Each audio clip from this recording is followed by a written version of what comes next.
Добрый вечер. Добрый вечер, мои дорогие подозреваемые в хорошей жизни. Напишите, кстати, мне сразу в комментариях, кто хоть раз в этой жизни соврал, позавидовал или мысленно послал кого-то в пешее эротическое путешествие. Пишите. Пишите, не стесняйтесь. Мне особенно интересно, почему вы так сделали. Сегодня мы поговорим о карме. Только не о той сказочной карме, которая нам все время говорит: будешь грешить, в следующей жизни обязательно будешь червячком. Все это фигня. Все это фигня для утешения маленьких и глупеньких детишек.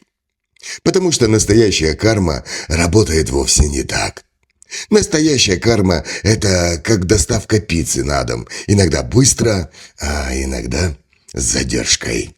Но всегда приезжает, кстати, по адресу. И самое смешное – курьер доставки не звонит вам в дверь. Он просто заходит и выкладывает вам на стол то, что вы заказали. Что вы заказали своими собственными действиями и поступками. Вот, например, вы смотрите новости. Олигарх, который годами воровал миллиарды, вдруг заболевает раком. Чиновник, который сажал невиновных, сам вдруг попадает под следствие и теряет абсолютно все. Бизнесмен, который кинул своих партнеров на деньги, вдруг разбивается на своем ламборджини и отлетает на небеса. Вы думаете, все это совпадение? Нет. Это и есть карма. Просто она не афиширует свою работу. И сегодня я докажу всем вам, что карма – это никакая не бабушка с пирожками, а зеркало с шипами и функции экспресс-доставки пиццы на дом. Так что поехали. Карма – это никакое не наказание, не суд, а информационная обратная связь, причина и следствие. Проще говоря, это как эхо. Вы орете в горах в пустоту: «Ты козел!» И гора орет тебе в ответ: «Ты козел!» Вы сеете семя, и вырастает дерево. И если вы посеяли редиску, не ждите, что там вырастет ананас. Там обязательно вырастет редиска. И у каждого из нас в этой жизни есть 3 счета. Только не в банке, а там, в небесной канцелярии. Счет первый, накопительный. Это все, что вы накопили за свою жизнь. И да, она может выстрелить прямо сейчас, в любой момент. Не через 500 лет, не в следующей жизни, а прям во вторник. Ну или в следующий понедельник. Второй счет – это текущий. Это та часть, которая активна прямо в этом году. Это ваше здоровье, ваше окружение, ваши деньги, ну и начальник мудак. Это оно. Третий счет – это кредитный. То, что вам дают. То, что вам дают прямо сейчас. Рано или поздно вам придется вернуть. А то, что вы вкладываете, обязательно вернется к вам. То, что вы творите прямо здесь и прямо сейчас. И вот эта штука работает быстрее всех. Нагрубил кассирше, а через час споткнулся где-то об бордюр и разбил голову. Совпадение? Вы думаете, что все это совпадение, а нет. Потому что боги где-то там на небесах в это время смеются. Вы когда-нибудь замечали, что стоит кому-то нахамить в этой жизни, и в тот же день обязательно идет что-то в вашей жизни не так? И я знаю, вы точно это замечали.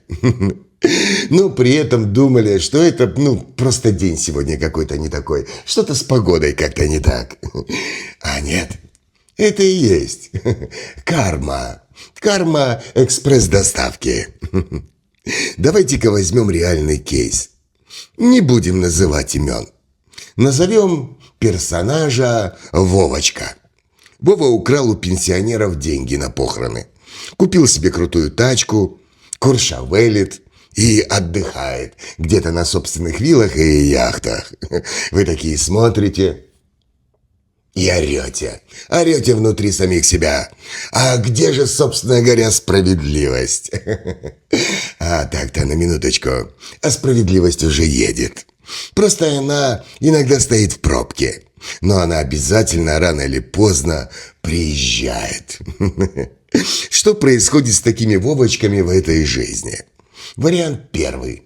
Вариант первый – это здоровье. Через пару лет у Вовы вдруг находится рак кишечника или поджелудочной железы. Живот болит, ручки трясутся, коленочки подкашиваются. И знаете, почему именно кишечник? Да потому что Вова жрал чужое. И теперь его собственное тело начинает жрать его изнутри.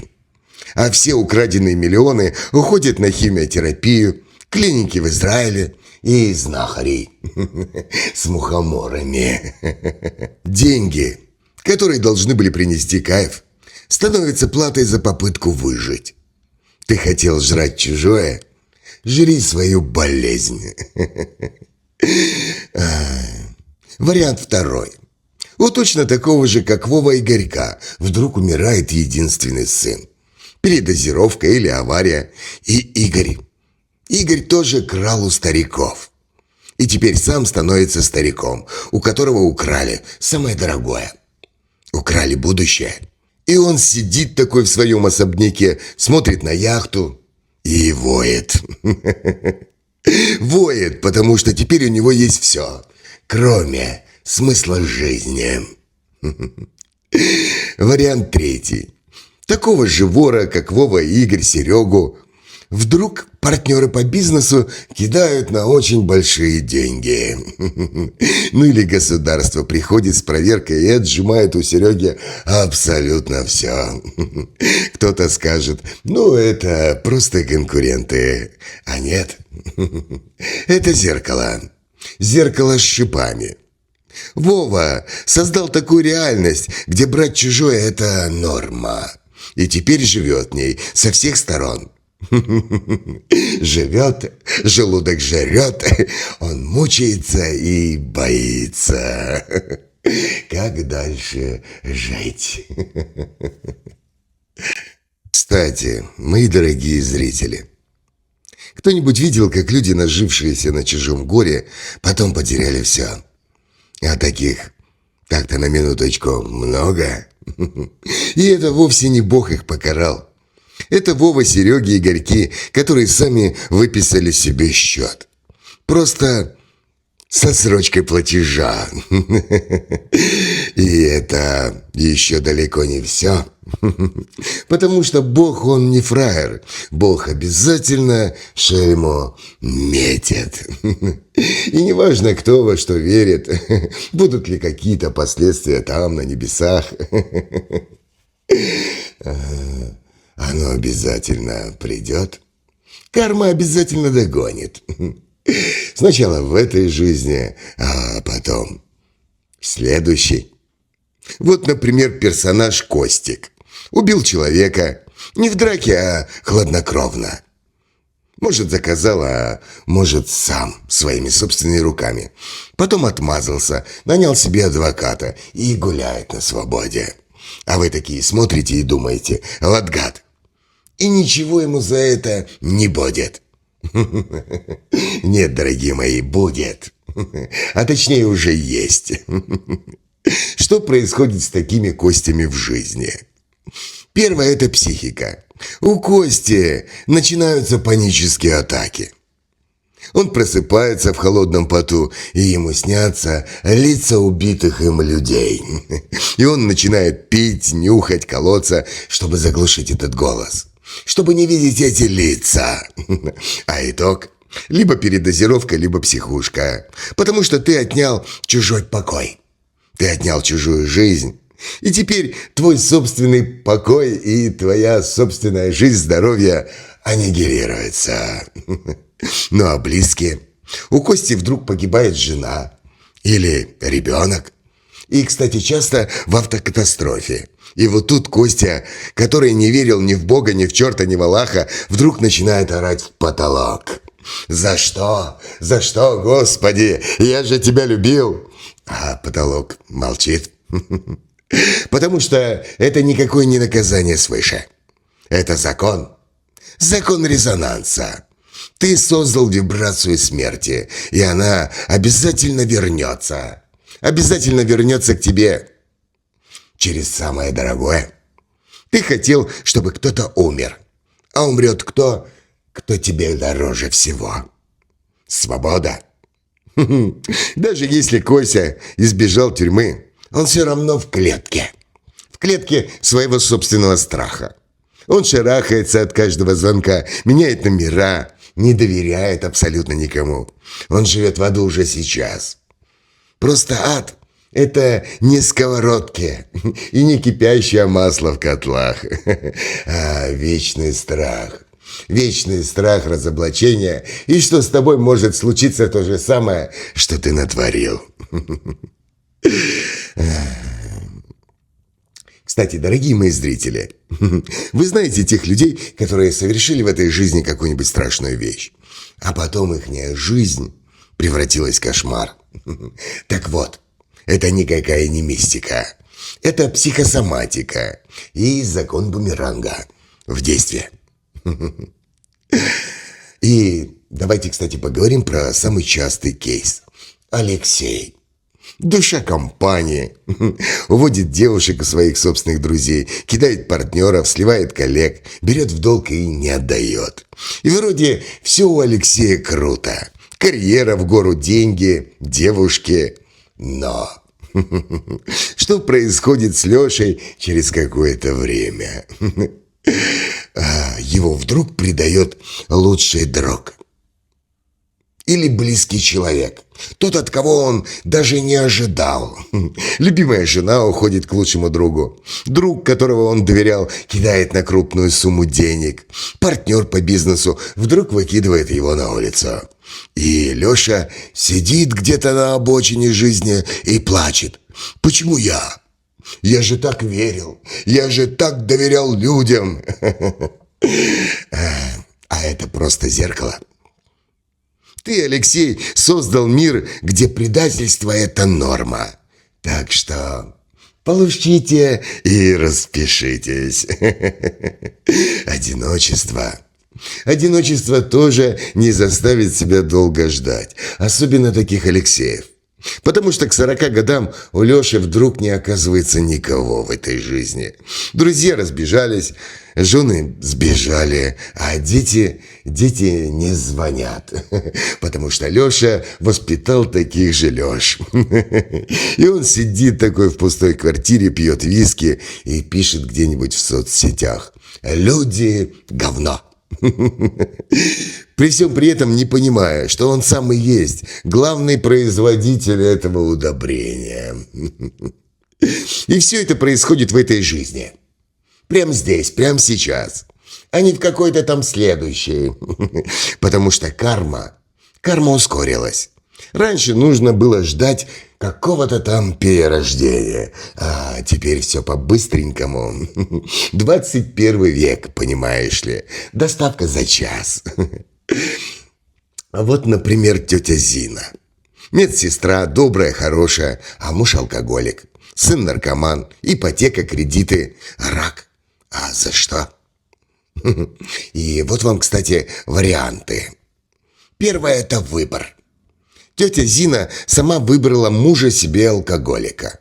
Сама терпела, сама не уходила, а ее доброта – это на самом деле завуалированный страх одиночества и неумение сказать вовремя «нет». А карма смотрит на намерение прежде всего. И если эта тетя Зина, терпит из страха, это не плес. Это добровольное рабство. Второе – это жизненные уроки. Тетя Зина должна была научиться отстаивать свои интересы и границы. И еще в каких-то там 13 лет. Но она не научилась. И теперь Вселенная дает ей задачи.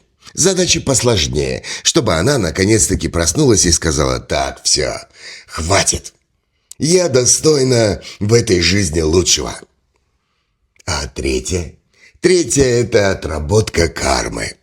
Да, возможно, в прошлом тетя Зина кого-то предала. Или что-то у кого-то украла. Но это на самом деле все не важно. Важно, что прямо здесь и прямо сейчас тетя Зина может изменить свой собственный сценарий своими действиями и поступками. Уйти от мужа и отправить сына куда-нибудь на реабилитацию. Заняться своим собственным здоровьем. Потому что карма – это никакой не приговор. Карма – это навигатор, который просто орет тебе в ухо: «Ты не туда идешь, товарищ! Развернись! Начни все сначала!» Ну а теперь давайте для тех, кто смотрит новости и у кого время от времени дергается глаз. ВВП, майоры Палкины, Гоги-Магоги, олигархи. Реальные кейсы, которые вы видите сами. Каждый день в новостях. Олигарх, укравший миллиарды у народа, внезапно вдруг заболевает раком крови. Или у него умирает единственный сын в автокатастрофе. Или его самого сажают в тюрьму и отбирают все. И он сидит в камере, как бомж. И это не карма следующей жизни. Это карма этой жизни. Просто она накопилась, как снежный ком, и в какой-то момент вдруг сошла лавина. Чиновник, который сажал невиновных и отжимал бизнес, сам вдруг попадает под следствие. И, кстати, мы в последнее время видим это каждый день. И вот он, вчерашний царь. Сегодня фигурант уголовного дела. Его дом обыскивают, счета арестовывают, жена уходит к молодому тренеру по фитнесу. А сам он сидит и плачет. Что ты плачешь, товарищ? Ты создал мир, где сильный уничтожает слабого. А теперь слабый ты. Ну и как? Нравится? Диктатор, который развязал войну. Посмотрите на этих диктаторов внимательно. У них начинаются проблемы со здоровьем. Ихние ближние соратники вдруг умирают при странных обстоятельствах. Его режим трещит по швам. А он сидит в бункере и думает: так, а почему же все пошло как-то не так? Почему ты вдруг сеял смерть, и что-то случилось? Смерть пришла в твой собственный дом. Почему? Почему? Ой, дорогие мои зрители, вы замечали, что у самых отмороженных персонажей в какой-то момент вдруг начинается в жизни черная полоса? И это вовсе никакая не полоса. Потому что это на самом деле кармический чек. Просто они долго его не оплачивали. Какие-то там ребята. И вдруг приходят коллекторы. Коллекторы из небесной канцелярии. И заметьте, каждому. В общем, хватит примеров. Что же делать, если вы вдруг узнали себя в ком-то из этих персонажей, дорогие мои зрители? А первое – это признать свои долги. Если вы кого-то кинули, обидели, предали, извинитесь. Сделайте первый шаг.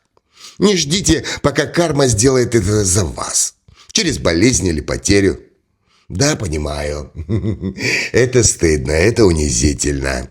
Но унижение перед человеком – ничто по сравнению с унижением раковой опухолью.